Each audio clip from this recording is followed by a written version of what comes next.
A big part of financial freedom is having your heart and mind free from worry about the what ifs of life. Susie Orman. Chapter 8. The She Money Fund. Money makes the world go around. Lyrics from musical play Cabaret. It's easy to get caught up in the good times, the laughter, the good food, the friends. Wine gives sparkle to life. For those who drink wine or champagne, it's celebratory. It's good cheer. But it is money that makes the world go around. So at the end of the day, your hospitality doesn't pay the bills. Fellowship isn't going to give you health insurance, and good times can turn to difficult times on a dime. And then, what do you have left? The economic troubles our nation has recently faced demonstrated the facades cannot pay the bills. I, like many others, have discovered that when the veil was removed and my vulnerability exposed, the cost of continuing life as usual would bankrupt me. If this economic catastrophe has taught us anything at all, it has demonstrated that the cruise control mentality is insufficient to secure our tomorrow. Immediate action to assure our economic future is not merely a good idea, but a mandate. Let's look at personal finance from a woman's point of view for a moment. Pre-boomers believed that a woman's ticket to success was to find a wonderful man to marry. Boomers also believed that a woman could find romantic love and economic security in a spouse. But they herald the belief that she was a deliberate force in defining her financial strength and professional affluence. Generation X fully embraced the every woman idea.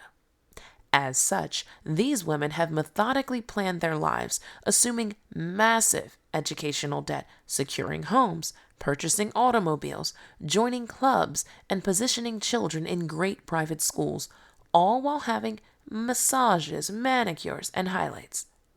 The truth of our economy has revealed the truth of our own bogus financial security. I recall hearing a speaker many years ago who introduced me to the term she money. He was quite funny and explained that she money was a little stash of cash that men kept that she didn't know about. It was a lighthearted commentary, which was made in his wife's presence, and both the men and women in the audience laughed aloud. The $50 this man had hidden deep in a secret place in his wallet represented freedom and power. Freedom because he could do what he wished with the money. Power because he had the very material that makes the world go around. Money. I have borrowed his term and added a third word. Fund. Because I, like many people, realized that I was in need of both power and freedom. Many people seem to have no difficulty with believing the hype around them. Like, your spouse is always going to ensure things are financially okay. Or your employer would never let you go. Or you don't need a backup plan for that family business. Our failure to respect the importance of our money, credit, and financial value has left us much more vulnerable and with fewer choices.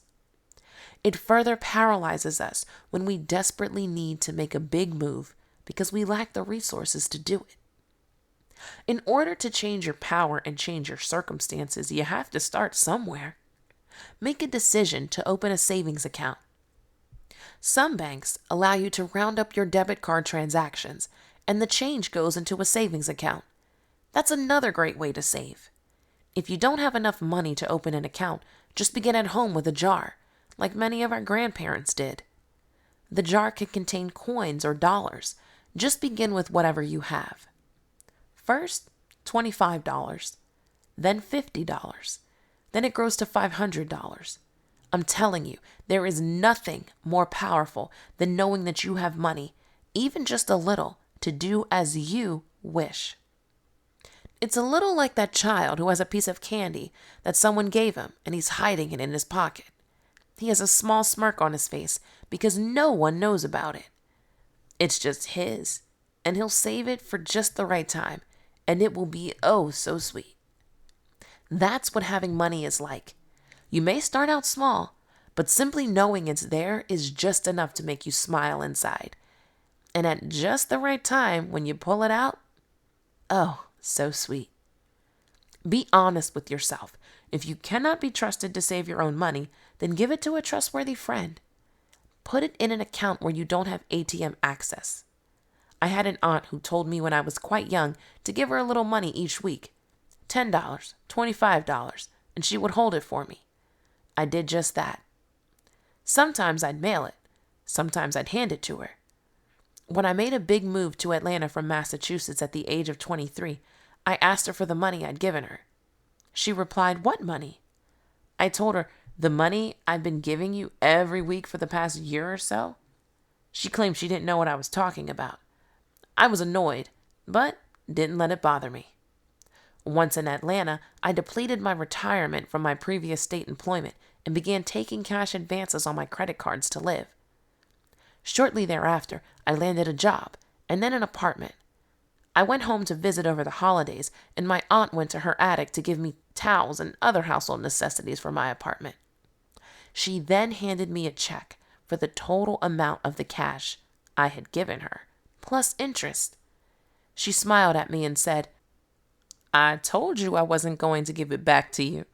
But now, of course, she knew I needed it, and the timing couldn't have been more perfect. Had I received the money earlier, I certainly would have squandered it. But now, I couldn't have been more grateful for her diligent stewardship over my savings. Every person needs a she money fund. Money you have set aside and are not spending. Get started today. Your financial peace is waiting for you.